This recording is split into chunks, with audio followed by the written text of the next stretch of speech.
You can listen to The Professional Left on iTunes, Spotify, Stitcher, or at our website, proleftpod.com, where you can also contribute to this podcast. There's a PayPal button at our website, or you can mail us a letter and or contribution at P.O. Box 9133, Springfield, Illinois, 62791. This is the podcast for December 27th, 2019. It's not safe for work. Recorded live from the Cornfield Resistance, where vindication is more than just a river in Egypt. It's The Professional Left with Driftglass and Bluegal.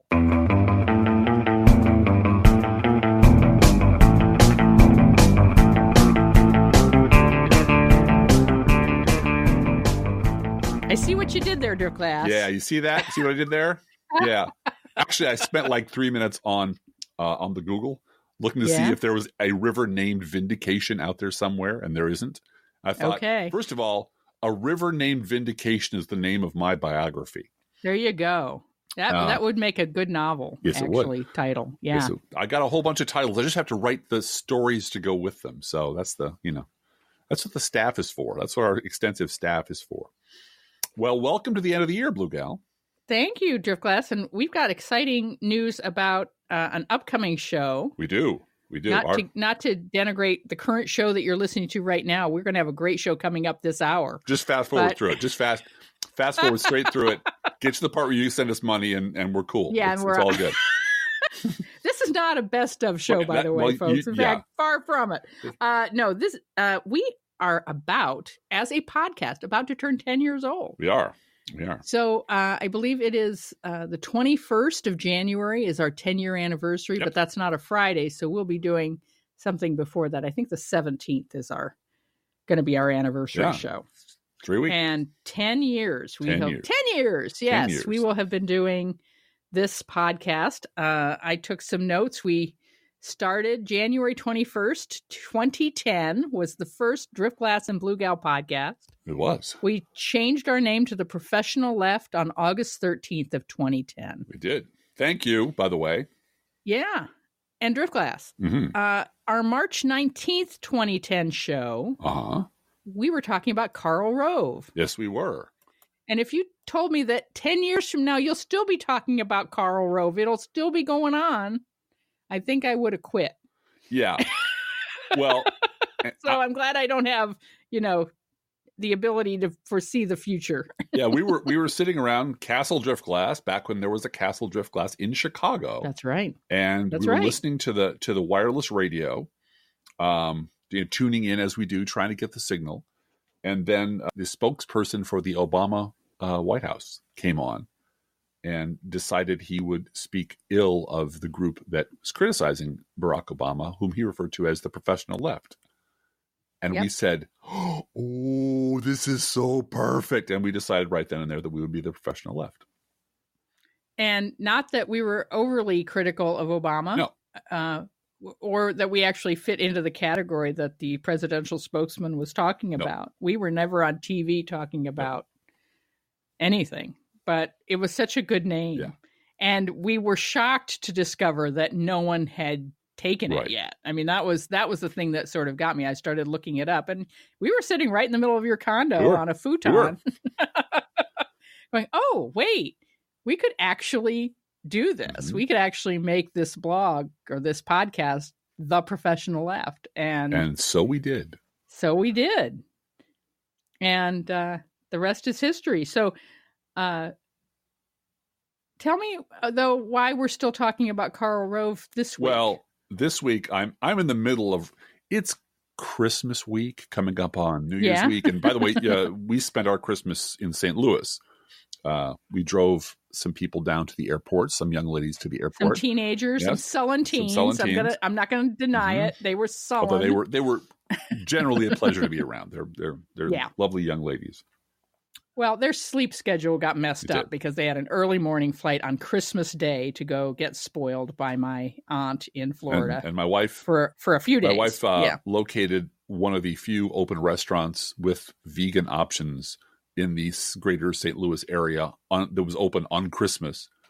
And we had a lovely dinner. We had a lovely dinner, and it was a generally lovely evening. But it's been a weird kind of week where we're running to and fro, and then plus all the regular Christmas stuff that you all do. plus, I still have mom family stuff I'm working on. So missing your mom. Your mom passed away over Thanksgiving ish, and about a month ago. So there's still a lot of estate stuff to do, and even someone that passes away without much of an estate, there's always a lot of paperwork, and it's complicated. And we kids are in 3 different states, so there's just stuff.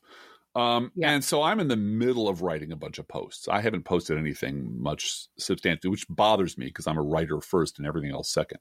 But I have a post that I'm starting called "Thank Goodness for Karl Rove," because honestly, Karl Rove popping up on every few months, he pops back onto the radar. This week it was about the injustice that Nancy Pelosi is doing to poor Donald Trump with the unjust and unfair impeachment process. And whatever happened to fairness, Bluegal?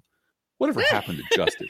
Rove, rat fucker. Karl Rove wants to talk about fairness, and election fairness, and the joy, really, because this is about. Well, the joy for me of Karl Rove showing back up with the news is that it is a helpful and useful reminder that Karl Rove, remember, learned his trade at the knee of racist Republican Sith Lord Lee Atwater. So the legacy goes back to the late 60s, early 70s, and it goes way, way back.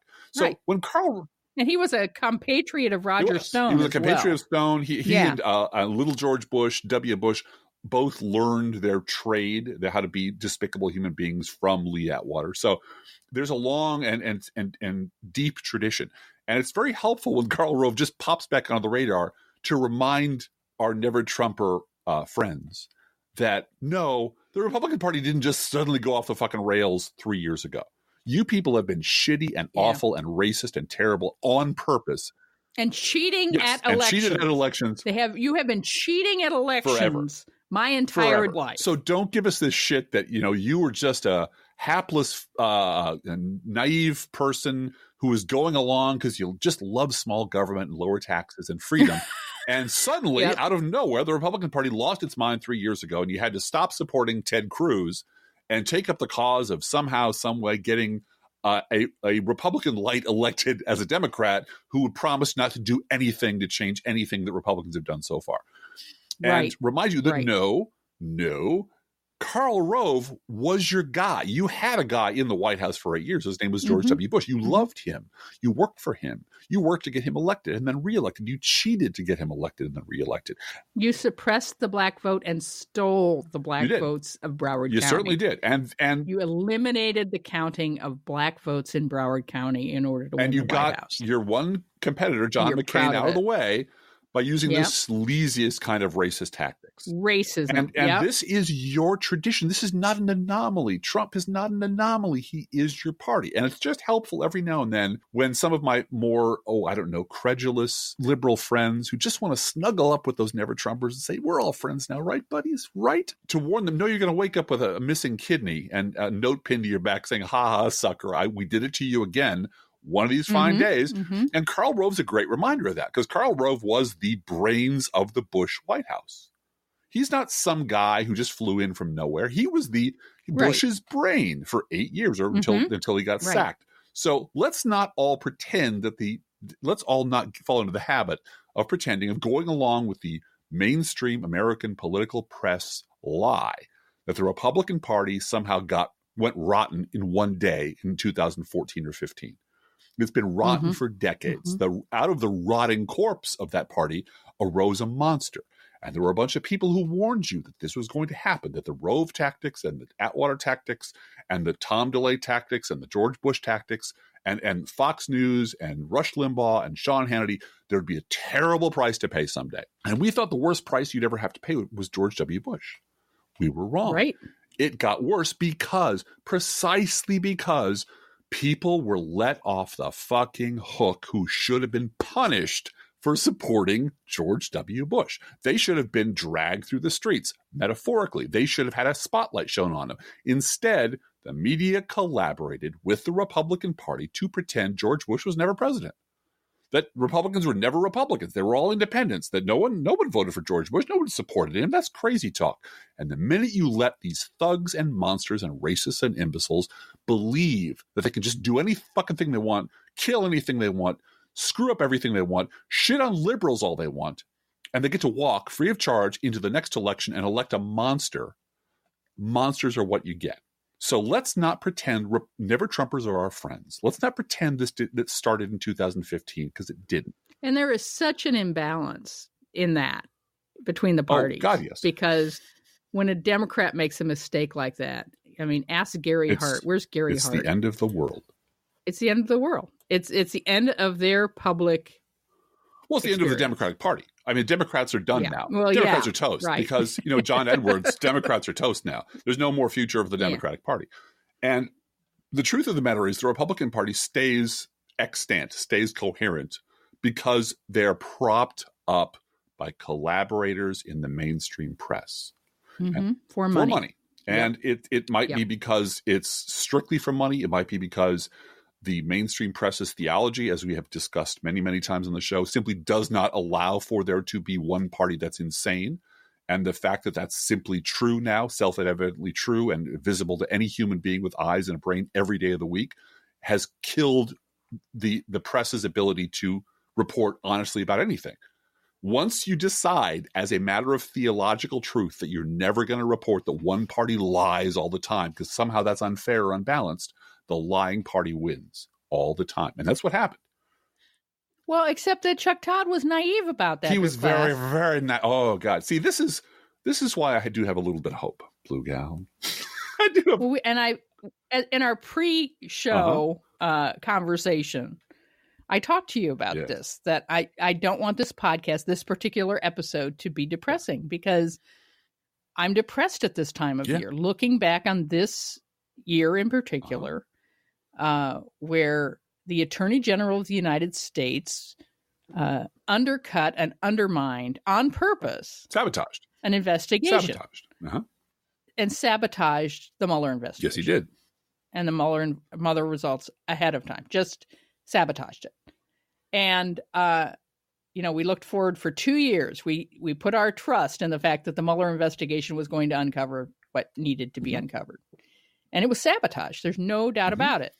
So, and I don't see Chuck Todd saying he was naive about that, because they are still interviewing the Attorney General of the United States as if he's the Attorney General of the United States instead of the corrupt Attorney General of the United States. Mob lawyer for a thug named Mob Donald lawyer, Trump. Exactly. So I want you to talk about Chuck Todd and why you're hopeful about it. But I also want to preface that by saying, this has been a tough year. It's been a year of setbacks and losses. It's been a year of one step forward, two steps back. And yes, I'm grateful that we impeached the motherfucker already, that's done. You said the political you have a political highlight of the year, I do. Right? I absolutely do. And you want to announce it to the world? Go ahead and you go ahead and tell people what your political highlight of the year. It requires a feat of memory that usually only liberals are capable of doing, because, we're the only ones who remember, for instance, government shutdowns by Donald Trump. Which was in January of last year. Guys, last year. Yeah. It wasn't a million years ago. And it was the longest shutdown in history, as I recall. And it was over wall funding. It was over an orange thug throwing a tantrum. And again, it's one of those things that should have ended the career, but the Republican Party is completely corrupt from top to bottom, side to side. There's nothing left in the Republican Party worth saving at all. So it didn't end his career. Nothing's going to end his career, because the Republican Party is now a fully engaged fascist organization, just as liberals have been warning for decades. So this was the week when the most important political story of the year happened January 3rd, 2019, when the 116th Congress, the Nancy Pelosi House, was sworn in. With 40 new Democratic seats flipped. Yeah, and a clear majority, an overwhelming majority. And that, my friends, is what made all the difference. You out there in podcast land, and your friends and your colleagues and everyone who knocked doors and everyone who registered voters and everyone who phone banked and everyone who gave $5 to some long shot Democrat somewhere, some far away who actually pulled it out and won their race. You guys turned the tide. This country would be over were it not for the 2019 Congress. Oh, yeah. Because it would have been, nothing would have been investigated. Donald Trump would be openly blackmailing multiple countries to take out his political enemies, maybe off some journalists that he doesn't like while they're traveling overseas. Who knows? He's a complete monster. Devin Nunes would be chairman of the House Intel Committee. Yeah. Feeding him all of the secrets he needed. We would be impeaching Hillary Clinton and Barack Obama and God knows who all else for sport. Because why? There's no point in trying to pass any legislation. We're just going to keep hammering liberals and creating news segments, news bites for Fox News, because that's all Republicans in Congress do anymore. They create little moments of glory to be repeated on Fox News for the meatheads out there who watch that and think it's news over and over and over again. That was the single most important thing that happened in 2019 politically. It was a bad year. Let's not pretend it was not a bad year. It was a bad year for deregulation. It was a bad year for the Affordable Care Act. It was a bad year for judges. It was a bad year for a lot of things. But for the fact that Democrats took the House, it would have been exponentially worse. And that's why I have a little hope, because apparently it is possible to stop them or at least slow them down. Reversing everything, that's going to require a whole lot more work, but it's possible. It demonstrates that such things are possible in this world. I want to talk for a moment about optimism, because I'm very grateful that there was a tweet from Palmer Report that said, "We will defeat this evil."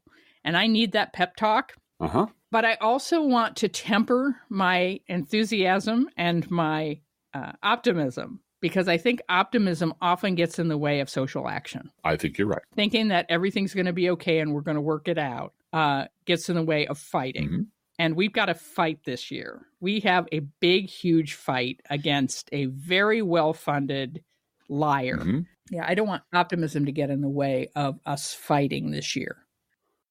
So talk to me about Chuck Todd, because Chuck Todd was trending for a really long time yesterday. And as you said, for a good reason. For a good reason. Again, there's a lovely article in Press Think by a friend of the pod, Jay Rosen, I can say that now, on exactly the subject we were talking about, which makes me feel just sort of glorious that we were part of this sort of thing of lifting up Chuck Todd for all the right reasons. Mr. Todd, Chuckles Todd, Shuck Todd, as I refer to him, is having apparently a Christmas New Year's special on disinformation. Lord. And how bad disinformation is, and how hard it is to be a journalist person in a disinformation thingy. And he went and did like a half-page interview in Rolling Stone to pimp this thing. And the problem was he had to actually answer questions that I don't think he even thought about the consequences of answering them, because he as I mentioned during the Twitter exchange that we had over this on the Twitter, this, by the way, Jay Rosen's tweet of his article has been liked 8,000 times and retweeted 4,000 times, ton. So this went everywhere, and it stayed everywhere. And this is pressthink.org, where Jay Rosen wrote about Chuck Todd's answer to Rolling Stone. The Christmas Eve Confessions of Chuck Todd. And in the entire short article, Chuck Todd uses the word naive to describe his really gross journalistic malpractice over the last 3 years 5 times, and never once uses the word lie to talk about the lies that Donald Trump or the GOP talks about, ever. He just says, I was so naive. I just didn't realize. I just didn't know. It was naive of me. They lie so much, Bluegal. How was I supposed to? And the reaction was kind of astonishment that Chuck Todd is the political director for NBC News, not MSNBC, the little brother network, NBC News. He hosts the biggest political talk show in the country. His whole fucking job is politics. His whole claim to fame is, I know what's really going on in politics. And his plea was, I had no idea the Republican Party was full of Republicans until 5 fucking minutes ago. And he got dragged all day long. Because either you are the most staggeringly incompetent person who has ever been in that chair, and that includes David Gregory, and that's going some, or you're lying, which is pretty clearly what he's doing, or and this is my theory that's based on 15 years of covering bullshit like this, the job Chuck Todd was hired to do by Phil Griffin and Andy Lack and Comcast and NBC, who are his employers, is to do the thing he's doing, is to enable Republican lies, is to play the both sides game. That's his fucking job. And since that job is no longer anything but a laughingstock, he has to invent some reason why he never noticed the Republican Party is full of Republicans. The problem with that, as I added to the conversation, was that 4 years ago, Chuck Todd appeared on a thing called The Moment podcast with Brian Koppelman. And we podcasted about this. It was really, to us, an earth-shaking moment. Yeah. And I wrote about it back in 2015, mind you. I mean, back when, before Chuck Todd, before any of this. So in 2019, in December of 2019, he was saying he just never realized. He was naive. He had no idea. 4 years ago, he's on this podcast saying, yeah, I know they lie all the time. I know they lie. We know they're crazy. We know they lie. And he said it was not his job. Right. It's not my job. You know, our listeners, our viewers are very savvy. They can figure this stuff out on their own. It's not my job to tell you that Senator Crazy Pants is crazy or that Senator Lie Fuck is a lying fuck. That's your job. My job is basically to sit at the table and ask them questions. And you figure it out. But yeah, we know, behind the scenes, we know they're lying. Of course we know they're lying. So not only is Chuck Todd a terrible fraud, he's a really bad liar because he's already said 4 years ago that he knew goddamn well that people lied to his face all the time. He just said, yeah, it's not my job to tell you about it. That's cheating. That's not the game. Because, see, I'm in the entertainment business now. I'm not in the news business. But see, I wonder if that's why Donald Trump is so successful with these people, is because it's all a show. I'm sure it is. And so it is. Presenting himself with a bunch of lies is something that just is part of the process. It's the same process that allows Chuck Todd to think that what he says on a podcast or a Rolling Stone interview doesn't count once he sits in the Meet the Press chair. I think you're exactly right about that. Yeah. It's, we used to have in Chicago a handful of local entertainers who were clowns, literal clowns on the Bozo Show or the Ringmaster. And then they would do other things. There'd be Fraser Thomas was I think the Ringmaster for a while in the Bozo Show, but he was also the host of a movie show. And he was out of makeup, and while he's right? And then right. Now, there's no consequences to it. Everybody, you had this rotating group of local celebrities, and you still do with Svengoolie son of Svengoolie. But you had people who did multiple roles in the entertainment world, but they were shifting from a kiddie show to a local movie hosting show. They weren't shifting from me being Chuck Todd on print. In print or on a podcast saying one thing about my profession. And then me, Chuck Todd, on Meet the Press, telling you can trust my opinion because I'm a political insider. I know shit. Saying exactly the opposite and just figuring that, well, since it's all bullshit and everyone I work for knows it's bullshit and my colleagues are all in on the bullshit, we're never going to call each other out on this because we're all guilty of it. All of us are playing the same fucking game. So it doesn't really matter what I say in print or on Twitter or any place else because it's all a show. Which allows them then, of course, taking this to the next level, to enable Fox News. To say there are great people at Fox, there are good people, there are some solid news shows on Fox, news people working hard. Everybody's working hard that works hard at Fox. It's not just, there is the entertainment division, but there are good people, on and on. And so, and enabling that, as I have pointed out to you today, enables white nationalism and racism, and that's where that's going. Yeah, why don't you sort of unpack that, because I think that's a really important insight. Yeah, because I think that's the most important lesson of the year to me, was realizing that both-siderism, that enabling Fox, saying there are good people at Fox, saying but the Democrats over and over again, while it doesn't seem connected to white supremacy and racism, what saying both sides does is that it enables and reinforces white supremacy in America. only one side steals black votes. Only one side suppresses African American votes in this country. Mm-hmm. And if you are saying both sides are equally bad, if you're saying, well, but the Democrats are doing this, or oh, the Democrats failed at this, or what are the Democrats going too far? Well, I just tweeted before we podcast today, June of this year, Chuck Todd asked a person on Meet the Press Daily, yes, are the Democrats investigating too many things? Yeah. That's the, and now we have Brett Stevens and a whole bunch of other Republican never-Trumpers are being brought on television on our liberal cable news shows to pontificate about what the Democrats should be doing to beat Trump. Well, and to be very specific about enabling racism. Yeah. During the height of the 2016 election, it was discovered that the Trump campaign was employing the Southern Avenger, was employing an actual out and proud Klan-loving racist as a campaign person, a prominent campaign person.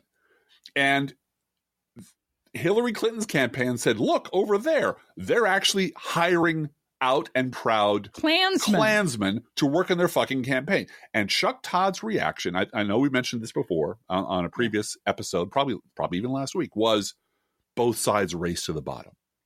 And that right there is, no, Chuck, one side is actively courting racist votes and the Klan and enabling them, and one side is pointing that out. And if you refuse to see the difference between the two, then either there is something tragically and incurably wrong with your fucking brain, or you were hired specifically to erase the difference between the racists and the people who point out, hey, those people are racist. That's your job. And it's your job right down the line. And you've been doing it for 3 years. And the person you replace, this is where I say, oh, no, this is a plan. This is not an accident. The person you replaced, David Gregory, was every bit as bad as you are in exactly the same way that you are. So clearly, the people at NBC want a pliant drone like Chuck Todd or like David Gregory in that seat for some goddamn important reason. Because that's a really important seat on a really important television show. And the fact that they keep putting these hacks in charge of them and letting them do horrible shit in the name of journalism and then shrugging their shoulders and then replacing them with an equally awful drone tells me this is corporate policy.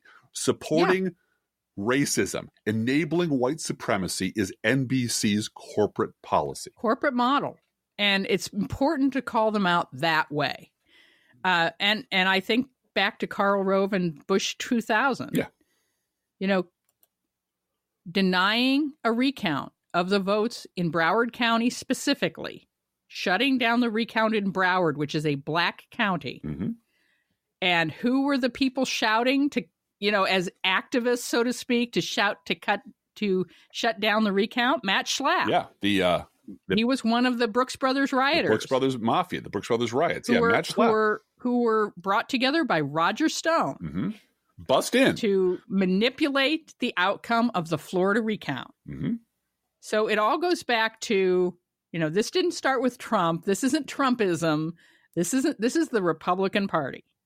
And the Republican Party is designed to do two things: suppress the black vote and enable tax cuts and deregulation for corporate America. That's it. That's it. That's it. That's what they're there to do.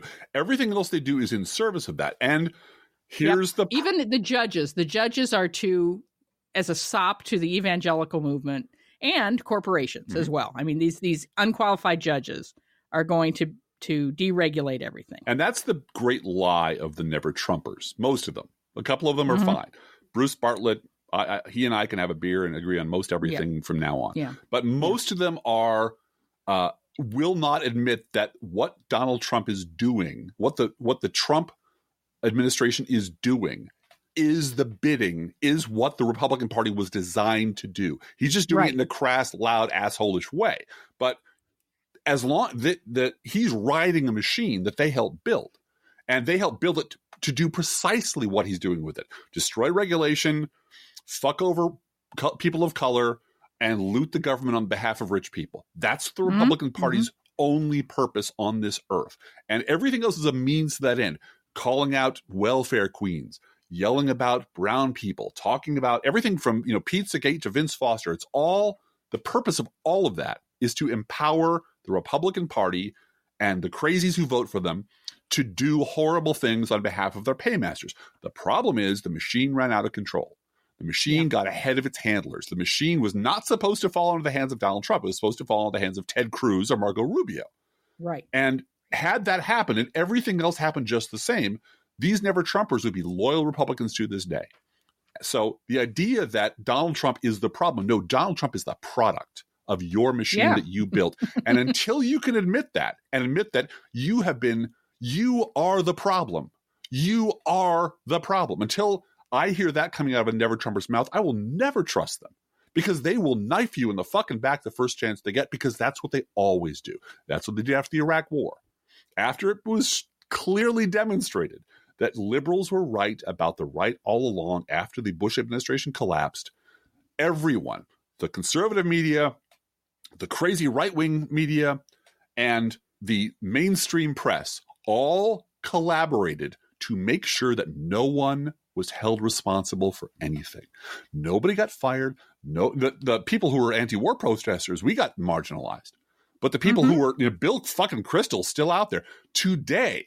Bill Kristol is out there today talking about, I swear to God, if I'd fallen asleep 10 years ago and awoken to this, I would assume I was in hell. I was in some sort of nightmare. Bill Kristol today is tweeting out, if you care about our military's honor and our country's decency, do read this piece about the Navy SEAL who bravely stepped in to tell the truth, blah, blah, blah, blah, blah. Bill Kristol, I swear to God, Bill Kristol needs to keep phrases like our military's honor and our country's decency out of his fucking mouth for the next 50 to 100 years. But since the Iraq War never happened and the Bush administration never happened, why should he be careful? He can stand up for the Navy SEALs who called out the monster who was pardoned by Donald Trump and restored to rank by Donald Trump. And he can say with a straight face, I, Bill Kristol, butcher Bill Kristol, bloody Bill Kristol, can say that our military's honor and our country's decency are at stake. And I just want to vomit every time I see this asshole on MSNBC or being treated like a lodge brother, as if nothing ever happened. The past never occurred. Now that brings us to people who can't be fired for some fucking reason. And your friend, John Solomon. And this is Media Matters Disinformation of the Year, Disinformer of the Year is John Solomon. Who's John Solomon? And John Solomon is a right-wing guy who Media Matters says is responsible for the acts that got Donald Trump impeached. John Solomon has been for years feeding Russia disinformation through the right-wing media machine. That Ukraine's responsible, that Donald Trump was spied on, et cetera, et cetera. And all of this right-wing conspiracy theory nonsense that John Solomon has largely been responsible for, instigating. And he is a guy who worked for Sinclair. Sure. And then he went to work for The Hill. Yeah, of course. And The Hill found out that he was spreading Russia disinformation and let him go. And he went to work for Fox. Although his Russia disinformation is still being cited by noted internet trolls as proof. That was Ukraine all along. It was never Russia. And, it was and Ukraine Trump was all spied along. on by the FBI. And on and on. Yeah, all these lies. But watching the head of Media Matters on Morning Joe yesterday talk about how this guy was responsible for shitting in Donald Trump's skull. That's what happened. Right. And making Donald Trump believe that, of course, this was a perfect phone call he had with the Ukraine president, because it's all based on the facts of I was spied on and I'm a real victim here and I'm a victim of Ukraine. And so I need to hold it over Ukraine to do the right thing. There's nothing wrong with anything I'm doing because I'm the victim of Ukraine. Right. And so and John Solomon, through the right-wing media ecosphere, is the one who taught him that. Yes. So, but as he was talking and saying, and he worked for this, and he worked for that, and he worked for the Hill, and then he worked for Fox. It's like, has he ever missed a week of having a paycheck from a major news organization? No, he has not. Of course not. There's a club, Bluegal. There's a club. And the Hill is apparently quote unquote, investigating his past posts to find out what his source material was for all. Anybody can write for the Hill who has a nameplate on the door in DC. They may investigate, and they may actually purge his byline from their site, but that doesn't make them not complicit with what he did. That makes him a martyr of the deep state. Exactly. Look what the liberals forced the Hill to do. I was a loyal employee, and the liberals forced them to tarnish my good name. Now he's got work at Fox News to continue. I didn't think he had the legs or breasts for it, but apparently he does. So good for him. Jeez. We have not seen Bombshell yet, so no, we have not. I'm looking forward to seeing John Lithgow. Although we did see Knives Out. Yeah. We did see Knives Out. Knives Out is a good movie. Yes. I'm not going to say a word about it because it's a wonderful. Why would anyone give away the end or the twists and turns in a murder mystery? No. I don't know. It is a genuine murder mystery, and it's fun to watch, and it's very good. And if I can predict anything about Oscar season, it certainly deserves a nomination for set design. It's amazing. The sets are just remarkable. So I want to live in that house. Boy, do I want to live in that house. Good. No, that's not true. I want to open up a writers' colony in that house for our fellow writers and bloggers. Right, yeah, absolutely. Right. Yeah, it's lined with books and odd knickknacks, and very much what one character said, you live in a Clue board, right? Yeah, it's like Clue. He does. The game Clue. The library and the kitchen and the so forth and so on. Okay. And if you just take it all in, look in the background, every little detail, every little thing is just it's wonderful. You thoroughly hidden enjoy doors and hidden covers, and it's rooms, wonderful. There are archways full of books. I would like, oh God, this would be Wouldn't great. you like to be there and write all day? Sure. Now, it's about a mystery writer. Now, speaking of great writers, Bluegal, we have a friend who collects the greatest writers of the year in honor of John Swift, who passed away many years ago, who's a fine and noble blogger. You want to talk a little bit about Batocchio's? Yeah, Batocchio has up at his blog, which is Vagabond Scholar, the John Swift Memorial Roundup of the best blog posts of the year. Chosen by the bloggers themselves. He does this every year. It's absolute. I mean, we talk about this podcast being a labor of love, but Batocchio doing this every year is a labor of love for sure. Yeah, because you know what, the easiest job in the world is getting a whole bunch of liberal bloggers to do something on deadline. You know, he has to ask us 3 or 4 times. It's so sad. I'm so sorry, and we're friends, and we like him, and we support what he does. And it's just like, oh, goddamn, you're right. Oh, I have to go and find the best post of the year that I did. Yes. Okay. I'll do that. And, I hardly write at my own blog anymore. So he was kind enough to include a post that I did at Crooks and Liars as sort of a bonus. And I put our podcast with Jay Rosen as our best show of the year. I don't know if that's actually true, but as far as memorable ones that got a lot of mileage, from it went places that our podcast usually doesn't go. And part of that was our guest was really good. Jay was very good, and part of it was just timing. I mean, this is something we've talked about for a million years, or 10 years to be more exact. And yet, this last month has just been the perfect time to have been in on the ground floor of, hey, Both-Siderism really sucks. And has anyone noticed how the media is broken and doesn't work anymore, and how awful it is? And if you can say, first of all, as we know, blogging has been dead for years. So I don't know why Batocchio is doing this. People keep telling me blogging is dead. I keep doing it. So, there you go. There are some great posts, not just from you, but from lots of other bloggers. Oh, no. It's wonderful. At the John Swift Memorial Roundup in 2019. I was shocked. I thought, oh, wow, this is really great. And I want to add all these people to my blog roll. And I posted at Crooks and Liars about it. I found a 12-year-old YouTube of how to add blogs to your blog roll, and it's hilarious. I put that up at Crooks and Liars. I go there every year to find great writers, great writing and great writers, and I'm never disappointed. And the whole point of this, in the dim and distant memory, was that we as liberal bloggers can expect no support whatsoever from the mainstream press or the television networks or the major newspapers. They hate us. Mm-hmm. We're the bad guys because we keep pointing out how wrong they are, and they keep saying shut up. Well, and then we're Vinny in a walk up, right? Yeah. In our pajamas, right? Yeah. So we're a bunch of Cheeto stained bloggers in our underwear, as to quote Joe Scarborough, who have archives, who can go back. Video archives of them saying stuff. So we can go back 5, 6, 7, 10, 15 years and pull shit up and say, no, my friends, this is why we say memory is the liberal superpower. It is. So the whole idea behind the John Swift Memorial Roundup is these smaller blogs, the ones that aren't ginormous and have a million hits a day, are full of jewels and gems and great writing and interesting stuff that you don't get anywhere else. And to round them up once a year and present them as a gift to the blogosphere, a gift to the world, is just an incredibly generous thing for Batochio to do, and we really do appreciate him for doing it. We did not yet get to my observation that the coastal media sends reporters to the Midwest for the same reason people take their kids to petting zoos. Yeah, but it's and true. It really is the funny Trump voter in their natural habitat, because we can talk to liberals across the desk at our office. Right. That's why you're not referring to us. NBC doesn't send people out to the Midwest to talk to rational Democrats. The New York Times. You're not talking about, because we don't have desks that we talk across from. You're talking about the New York Times or the Washington Post. Right. They dispatch people safari-like to the Midwest to talk to.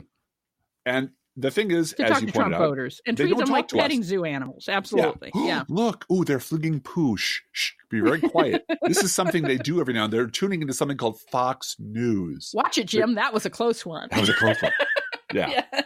It is Mutual of Omaha's Wild Kingdom all day long. And there's and I'm sorry. And the New York Times editorial staff is sitting back in the tent, sipping a Mai Tai, while Jim's out in the Midwest, looking for Trump voters. Yeah. And but the important point being that they never talk to liberals. They never talk to Democrats. They are not interested in anything we have to say.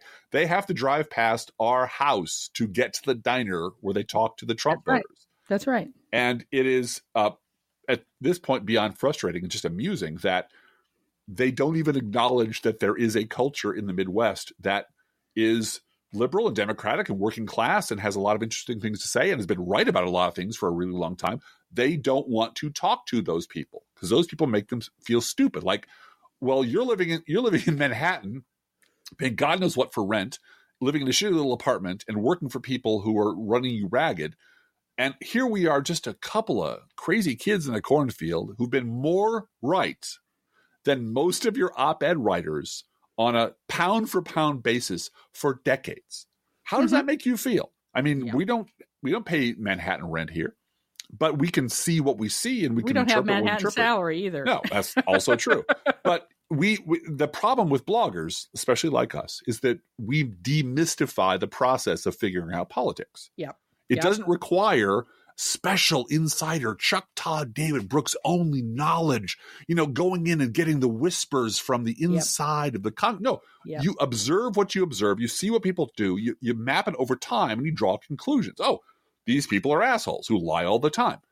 And 10, 12 years later, this is about white nationalism. Exactly. This is about white supremacy and making sure white people maintain control over the nation's direction in spite of being a racial minority. And that's why they lie all the time. It is very important that we don't acknowledge that our party is based on white supremacy and white nationalism and racism and fascism. It's really important that not get out into the general public until, now it's out. Now it's out, and it's pretty clear what the Republican Party is and always has been. And now we have to lie about when that happened and who knew and why it's a surprise and why I was certainly never involved in that. And we, again, liberal bloggers, are incredibly inconvenient to that next big lie because we were there the whole time. We saw what you did. We saw what you did with the lights out. We know what you said. It's on tape. It's on video. It's on our blogs.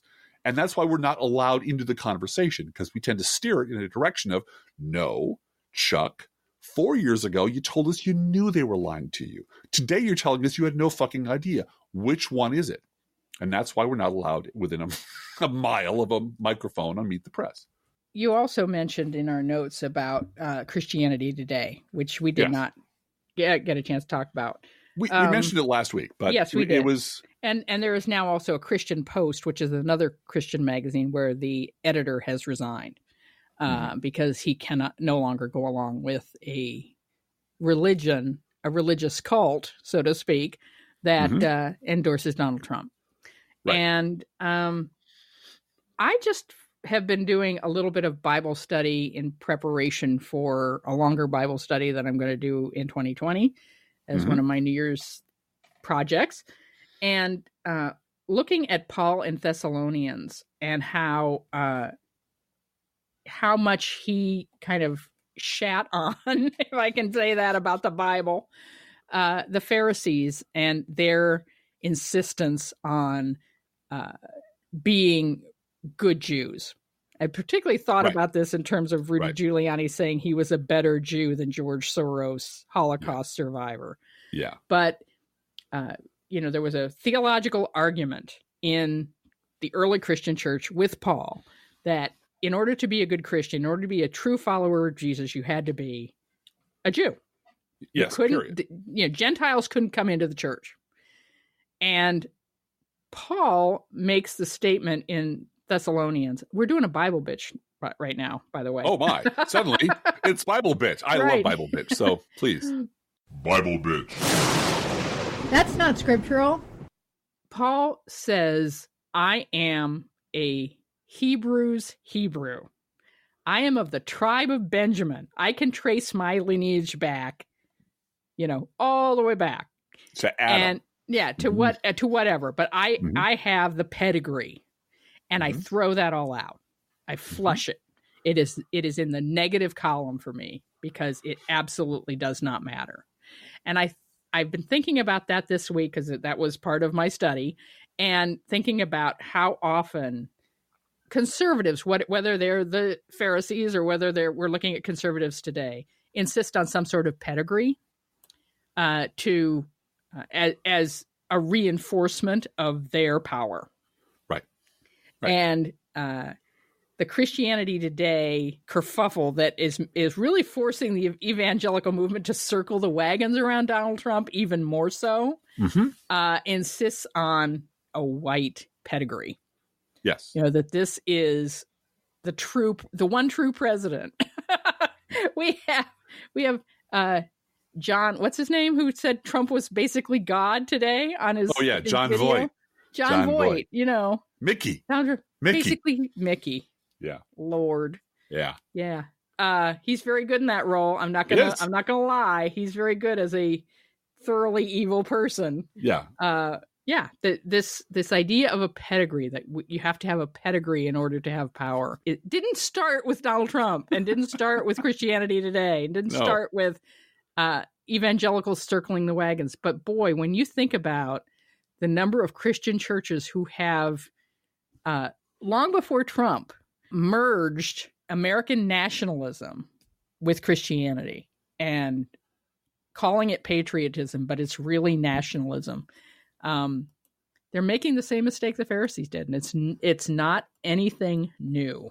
Well, and I just want to sort of bring it full circle and point out that the most punchable idiots on shows like Morning Joe are all there because they have pedigree. Noah Rothman, humiliated himself. Right. What does he have going for? Well, he's a bigwig at Commentary Magazine, so he has a brick and mortar thing. He has a nameplate. He has a title.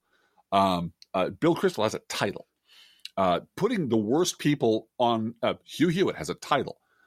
And if they lose their title and they lose it all, they go and create one and have funding for it. So the Bulwark with Charlie Sykes is just invented out of whole cloth, and people accept it as an actual thing. But you got to have something under your name on Meet the Press other than shitty liberal blogger, because nobody wants to listen to a shitty. It doesn't matter what you say or what you do.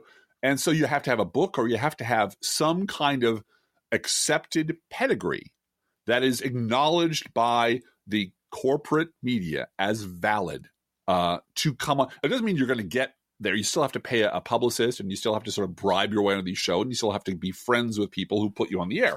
So there's a whole other set of hurdles. But the reason you don't see liberal bloggers anywhere near these programs is because we're the people who tell those people they're wrong in ways they're not prepared to handle. And we've been doing it for a long time. And we have titles. We can make up titles, but we don't live in D.C. or New York or L.A. We don't have titles, and we don't attend parties with these folks. And that's really the stark difference. We're not part of their crew. Well, and we're serious about it. I mean, I think comedians get away with this because you're allowed to be a court jester and say that, and be on television and say that. But you're not allowed to do it in a serious way that points out the mistakes. Yeah. All right. Let's round up the news, shall we? If you don't mind if I start? Please. Trump retweeted an article that contained the name of the alleged whistleblower at the center of Trump's impeachment. Trump used his personal account to retweet his re-election account, the Trump War Room, which, by the way, is quite an account. Yeah. They're the ones that made Trump Thanos, that retweeted that nonsense. Yeah. Posted a link to the Washington Examiner story from December 3rd that names the alleged whistleblower in the headline. Several people close to Trump, including Ivanka and White House counsel Pat Cipollone, am I saying that right? I think that's right. Cautioned Trump against saying or posting the name in public. Yeah. But fuck it. I'm going to do it because what are you going to do? It's against the law. What are you going to do, huh? To quote Al Capone from The Untouchables, you're nothing but a lot of talk and a badge, right? Mm-hmm. And I'm invincible. You can't do anything to me, so why would I ever follow anybody's rules? Republican Senator Lisa Murkowski has raised her existential threat level to disturbed. Now, who knows? She might become alarmed one day and then troubled. And then who knows what's going to happen?